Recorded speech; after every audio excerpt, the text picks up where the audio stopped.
Good morning बच्चों, welcome to my channel. बेटा आज हम करेंगे क्लास 9th की साइंस की वर्कशीट नंबर आपकी है 61। 9th साइंस 61 जो कि आपकी 27 नवंबर की है। आज की वर्कशीट में भी हम स्ट्रक्चर ऑफ द एटम पढ़ेंगे। लास्ट वर्कशीट में हमने क्या रदरफोर्ड मॉडल पढ़ा था। आज की वर्कशीट में हम पढ़ेंगे बोर्स मॉडल ऑफ एटम। चलिए, रदरफोर्ड ने क्या कहा था? According to Rutherford model of an atom the atomic should be highly unstable. उनके हिसाब से जो एटम था वो बहुत ही हाईली स्टेबल होना चाहिए। How the stable existence of an atom is possible and explain. तो अब एक्सप्लेन कर रहे हैं। We learn that Rutherford model of atom have some drawbacks. Like क्या ड्रॉबैक्स है? The revolution of the electron in circular orbit is not expected to be stable. यानी कि उनका जो था ये ड्रॉबैक्स था कि stable. In order to overcome the objection raised against Rutherford model of the atom, Niels Bohr जो थे वो लेकर आए एक और एक्सपेरिमेंट किया उन्होंने। The another scientist put forward his model of atom known as Bohr's model of atom. जो रदरफोर्ड की उसमें जो कमियां थी वो नील्स बोर ने कंप्लीट की, दूर की। अब बोर्स मॉडल ऑफ एटम क्या है? नील्स बोर जो थे उनके क्या पोस्टुलेट थे? दो मेन फीचर्स थे। क्या थे? Inside atom, the electron revolve around nucleus only in certain special orbit cells, discrete orbit shells as they have different energy level। यानी कि उन्होंने कहा कि ये जो न्यूक्लियस है इसके आसपास जो इलेक्ट्रॉन घूमते हैं इन ये certain special discrete orbit shells होती हैं और उसी डिस्टेंस पे ये घूमते हैं और इनका डिफरेंट एनर्जी लेवल होता है। An electron does not radiate energy during their revolution in these discrete orbit energy shells around nucleus. यानी कि उन्होंने क्या कहा? आपका पहले जो साइंटिस्ट थे उन्होंने कहा था कि एनर्जी लॉस करते हैं, लेकिन इसमें इन्होंने कहा कि एनर्जी लॉस नहीं करते हैं। It can only jump from one orbit to another. यानी कि इस ऑर्बिट में तो इससे दूसरे में चले जाएंगे, दूसरे से पहले में आ जाएंगे, जंप कर सकते हैं ये। अनदर बाय लॉसिंग और gaining only a fixed amount of energy. अब जो ऑर्बिट की बात हो रही है वो ऑर्बिट को क्या कहते हैं? ऑर्बिट या शेल्स, जो दो नाम है उसके, ऑर्बिट और शेल। उन्होंने उसको नाम दे दिया KLMN। ठीक है, एनर्जी लेवल से ये KLMN। के लिए 1, एल के लिए 2 और M थर्ड शेल है और फोर्थ आपकी N शेल है। ठीक है, ये देखिए जो K है N1 N2 N2 N3 4। Outer most orbit in an atom is called valence orbit. सबसे लास्ट वाला ऑर्बिट क्या कहलाएगा? Valence orbit. And electron present in it are called valence electron. और जो लास्ट वाली शेल में जो ऑर्बिट होंगे वो क्या कहलाएंगे? आपके valence electron. The maximum number of electron in which can revolve in energy shell is fixed and given by the formula 2n²। यानी कि हम 2n² के फॉर्मूले से बता सकते हैं कि कितने इलेक्ट्रॉन होंगे। Where n is the orbit number of energy level index. यानी कि 1 2 3 4 जो भी आपने पढ़ा। Maximum number of electron in different shells can be calculated. ये देखिए के शेल है जैसे, ठीक है, तो के लिए आपके क्या था बेटा? 1 था ना, तो एन की जगह हम क्या रखेंगे? 1। तो यानी कि के शेल में आपके 2 इलेक्ट्रॉन हो सकते हैं। एल में हमारा 2 है, तो 2 का स्क्वायर कितना होता है? 4। 4 को 2 से मल्टीप्लाई करेंगे 8। एल में कितने इलेक्ट्रॉन हो सकते हैं? 8 हो सकते हैं। फिर है हमारा एम में था 3, तो 18।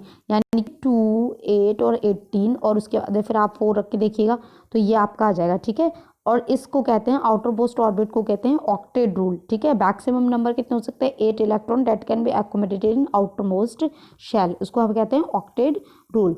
चलिए, न्यूट्रॉन के बारे में क्या कहा? Another sub atomic particle called neutron was discovered by scientist J Chadwick. ठीक है, इन्होंने न्यूट्रॉन के बारे में बताया। Neutron had no charge and its mass was nearly same as a proton.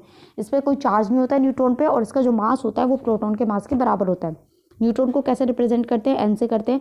उन्होंने क्या कहा? He said that neutrons are present in nucleus along with proton. हम पहले जो हमने पढ़ा उसमें क्या बोला था हमने कि न्यूक्लियस में प्रोटॉन होता है, लेकिन इसमें क्या है? जो न्यूट्रॉन है वो प्रोटॉन के साथ ही होता है प्रेजेंट। लेकिन the most of the mass of the atom is concentrated inside the nucleus because electron mass is negligible. ठीक है, तो इलेक्ट्रॉन का जो मास होता है वो नेग्लेजिबल हो जाता है। यहाँ देखिए, यहाँ पे बता रखा है स्ट्रक्चर ऑफ सोडियम। सोडियम का क्या होता है? Na11 होता है ना, तो इन्होंने वो वही बता रखा है 1 2। फर्स्ट देखिए, फर्स्ट 11 है तो इसका इलेक्ट्रॉनिक कॉन्फ़िगरेशन क्या हो जाएगी? 2 8 और आपका हो जाएगा 1। तो फर्स्ट वाली शेल में 2 इलेक्ट्रॉन है, दूसरी वाली में आप काउंट करना 8 है और फिर लास्ट वाली में 1 है। ऐसे हाइड्रोजन में 1 ही होता है, प्रोटॉन और ये एक इलेक्ट्रॉन हो गया। चलिए क्वेश्चन करते हैं। State two main postulate of Niels Bohr model of atom. तो बेटा फर्स्ट का जो आपका आंसर है आप यहाँ से लिखेंगे, ये फर्स्ट का है, दोनों पोस्टुलेट आपको दे रखे हैं। ठीक है, सेकेंड क्वेश्चन है how did bourse model of an atom overcome the drawback in Rutherford models of the atom. इसका क्वेश्चन अभी मैं बताती हूँ आंसर इसका भी, पहले थर्ड फोर्थ बता देती हूँ। Draw a diagram of bourse model of an atom showing 4 energy level. तो बेटा थर्ड का क्या है, आपको ये ड्रॉ करना है, ठीक है। तो थर्ड में 4 है ना शेल्स, ये इसमें आ जाएंगी। इसके बाद क्या है, सॉरी थर्ड का आंसर था वो। फोर्थ है what are nutrients and where they are located. Neutrons कहाँ पे होते हैं बेटा, न्यूट्रॉन्स क्या हैं और कहाँ लोकेटेड होते हैं। तो फोर्थ का आंसर आप लिखेंगे, यहाँ से लिखेंगे neutrons had no charge and its mass were nearly same as that of proton, ठीक है। इसमें आंसर लिखेंगे, एक सेकेंड। फोर्थ का आंसर आप यहाँ से लिखेंगे कि सब एटॉमिक पार्टिकल है, ठीक है। Another sub atomic particle called neutron, ठीक है। ये आपका हो जाएगा फोर्थ का आंसर। लेकिन इसके बाद उन्होंने बोला कि वो कहाँ होते हैं, न्यूट्रॉन्स जो होते हैं वो कहाँ पे प्रेजेंट होते हैं। तो neutrons are present in nucleus, ठीक है। तो ये फोर्थ के साथ आप इसमें लिख दीजिएगा। चलिए फिफ्थ देखते हैं। फिफ्थ आपका व्हाट इज वैलेंस ऑर्बिट और शेल और वैलेंस इलेक्ट्रॉन। तो आप यहाँ से लिख दीजिएगा फिफ्थ का answer outer most orbit of an atom is called valence orbit and electron present in is called valence electron. ये आपका क्या हो जाएगा, फिफ्थ का आंसर हो जाएगा, ठीक है। अब आपका सेकंड का आंसर रह गया how did bourse model of an atom overcome the drawback in Rutherford model.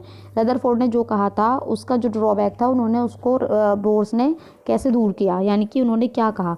तो वो इनके दो ये जो पास्टुलेट है इन्हीं में से आंसर आएगा, पर मैंने आंसर अलग से लिख रखा है तो मैं आपको आंसर दिखा देती हूँ। देखिए सेकंड का आंसर है आपका Niels Bohr proposed that the electrons are distributed in different shell with discrete energy around the nucleus. If the atomic shells are completed then the atom will be stable and less reactive. उन्होंने कहा था stable नहीं है, लेकिन यहाँ पे हमारे क्या हो जाएगा, स्टेबल हो जाएगा, ठीक है। तो आपकी यहाँ वर्कशीट कंप्लीट होती है। आई होप आपको अच्छे से समझ में आई हो। तो प्लीज़ चैनल को लाइक करें, सब्सक्राइब करें, कमेंट करें।